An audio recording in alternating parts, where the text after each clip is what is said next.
అందరికీ స్వాగతం. ఈరోజు మనం మణిరత్నం, కమల్ హాసన్ల కలయికలో వచ్చిన థగ్ లైఫ్ సినిమా గురించి మాట్లాడుకుందాం. చాలా ఏళ్ల తర్వాత కదా, అంటే నాయకన్ తర్వాత మళ్లీ వీళ్ళిద్దరూ కలిసి పనిచేయడం. అంచనాలైతే ఆకాశంలో ఉన్నాయి. మరి ఆ అంచనాల్ని ఈ సినిమా ఎంతవరకు అందుకుంది? మన దగ్గరున్న సమాచారం ఏం చెప్తోంది? కథేంటి, పాత్రలు, టెక్నికల్ అంశాలు, బలాలు, బలహీనతలు ఇవన్నీ కాస్త లోతుగా చూద్దాం. ముందుగా కథ గురించి.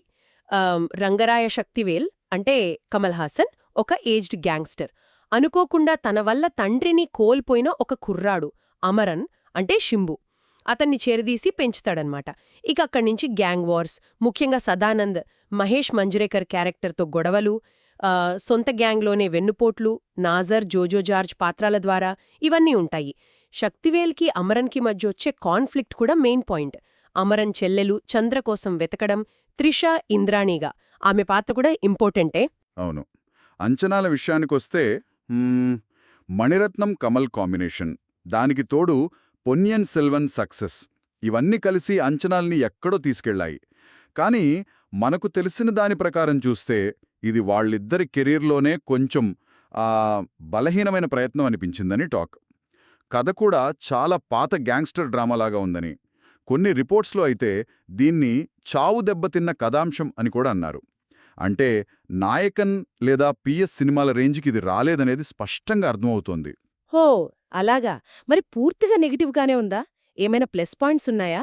కమల్ హాసన్ నటన గురించి బాగా మాట్లాడుకుంటున్నట్టున్నారు. అది నిజం. కమల్ హాసన్ గారి నటన అదొక పెద్ద ప్లస్ పాయింట్. ఆయన యాక్టింగ్ని నిప్పు మంచు కలయిక అని, కొన్ని చోట్ల నాయకన్ కన్నా బాగుందని కూడా పోల్చారు. అది మామూలు విషయం కాదు. వావ్. అలాగే షింబు టీఆర్, అతని స్క్రీన్ ప్రెజెన్స్, నటన కూడా చాలా పవర్ఫుల్గా ఉన్నాయని తెలిసింది. ఇంకా త్రిష, అభిరామి పాత్రలకు కూడా మంచి స్పేస్ దొరికిందంటున్నారు. రాజశ్రీ దేశ్పాండే కూడా తక్కువ టైమైనా ఇంపాక్ట్ క్రియేట్ చేశారట. సినిమా ఫస్ట్ హాఫ్ కాస్త ఇంట్రెస్టింగ్గా నడిచిందని, సెకండ్ హాఫ్లో ఏదో జరుగుతోంది అనే క్యూరియాసిటీ పెంచిందని కూడా అంటున్నారు.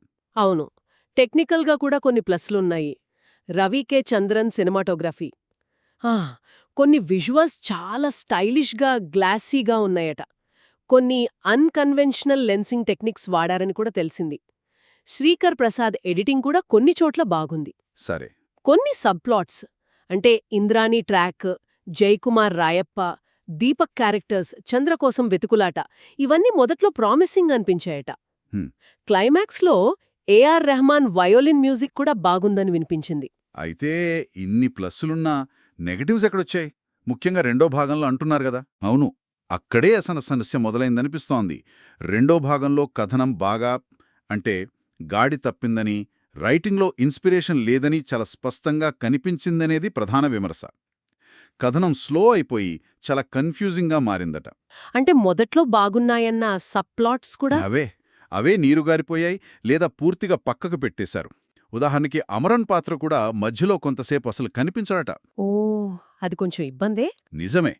దానికి తోడు పాత గ్యాంగ్స్టర్ సినిమాల్లో చూసే క్లీషేలు ఎక్కువయ్యాయని కూడా అన్నారు. ముఖ్యంగా శక్తివేల్ పాత్ర అంటే కమల్ హాసన్ పాత్ర ఎన్ని దెబ్బలు తగిలినా, బుల్లెట్లు దిగినా, కత్తిపోట్లు పడినా, ఎత్తునుంచి పడినా, పేలుళ్లలో చిక్కుకున్నా మళ్ళీ బతికి బయటపడటం, ఇది కొంచెం టూ మచ్ అనిపించిందని, రియలిజం దెబ్బతిందని అంటున్నారు. దాదాపు ఆయన ఒక ఇన్విన్సిబుల్ క్యారెక్టర్లా చూపించారన్నమాట. విలన్ల గురించి కూడా నెగటివ్ టాక్ ఉందా? అవును, విలన్లు కూడా తేలిపోయారట. సదానంద పాత్ర మొదట్లో ఉన్నంత ఇంపాక్ట్ తర్వాత లేదని, దీపక్ పాత్ర కూడా ఊహాజనితంగా మిగిలిపోయిందని అంటున్నారు. స్క్రీన్ ప్లే కన్ఫ్యూజింగ్గా ఉండటం, కథనం అస్థిరంగా సాగడం ఇవన్నీ ఉన్నాయి. సపోర్టింగ్ క్యారెక్టర్స్ డెవలప్మెంట్ కూడా సరిగా లేదట. మరి A R Rahman music, climax violin బాగుందన్నారు కదా. అవును, అది బాగుంది. కానీ ఓవరాల్గా బీజిఎం అక్కడక్కడ తప్పితే మొత్తం మీద అంత ఎఫెక్టివ్గా లేదని, ఏదో ర్యాండమ్గా అనిపించిందని అంటున్నారు. సినిమా మూడ్ని ఎలివేట్ చేయడంలో ఫెయిల్ అయిందని కూడా అభిప్రాయాలున్నాయి. అందుకే నా సినిమాకి జీవం లేదు, ఉత్తేజం కొరబడిందన్న కామెంట్స్ వచ్చాయి. బహుశా అందుకేనేమో. స్పీడ్ కూడా చాలా ఇన్కన్సిస్టెంట్గా ఉందట. కొన్ని చోట్ల స్లోగా, కొన్ని చోట్ల హడావిడిగా అలా. అంటే యాక్షన్ సీన్స్ ఉన్నా కూడా అవి కథనంలో సరిగ్గా అతకలేదా? అదే అనిపిస్తుంది. యాక్షన్ ఉంది, కానీ అది కథనంలో ఇంటిగ్రేట్ అవ్వకపోవడం, ఎమోషనల్ కనెక్ట్ మిస్ అవ్వడం, ఇవన్నీ కలిసి ఆ జీవం లేదు అనే ఫీలింగ్ తెప్పిచ్చుండొచ్చు. కాబట్టే చూడండి, ఇక్కడ క్లియర్గా రెండు విషయాలు కనిపిస్తున్నాయి. ఒకవైపు కమల్, షింబు లాంటి వాళ్ల పర్ఫార్మెన్సులు, టెక్నికల్ బ్రైట్ స్పాట్స్ ఉన్నాయి. మరోవైపు కథనాల్లో ఉన్న లోపాల వల్ల, ముఖ్యంగా సెకండ్ హాఫ్లో ఆ భారీ అంచనాలు అందుకోలేకపోయింది. డెప్త్, పేసు రెండూ దెబ్బతిన్నాయి. సో ఓవరాల్గా మల్గబ్బేనంద సన్వాసాన్ని బట్టి చూస్తే ఇది టెక్నికల్గా పర్లేదు అనిపించినా కథనం పరంగా ఫెయిల్ అయిన ఒక గ్యాంగ్స్టర్ డ్రామా అన్నమాట. మణిరత్నం, కమల్ హాసన్ల లెగసీకి ఇది తగ్గ సినిమా కాదని ఎక్కువ మంది భావిస్తున్నారు. కమల్ హాసన్ నటన మాత్రం అది వేరే లెవెల్. చివరిగా ఒక విషయం ఆలోచింపజేస్తోంది.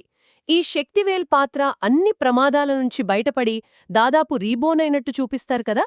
అయితే అలా బ్రతకడం అనే అద్భుతాన్ని చూపించడం కంటే దాని వెనుక ఆ పాత్ర చెల్లించిన మూల్యమేంటి, దాని ప్రభావమేంటి అనే యాంగిల్ లోతుగా చూపిస్తే కథనం ఇంకా బలంగా ఉండేదేమో కదా. కథలలో ఇలాంటి అజేయమైన పాత్రలను చూపించే విధానం గురించి ఆలోచించాల్సిన విషయమే ఇది.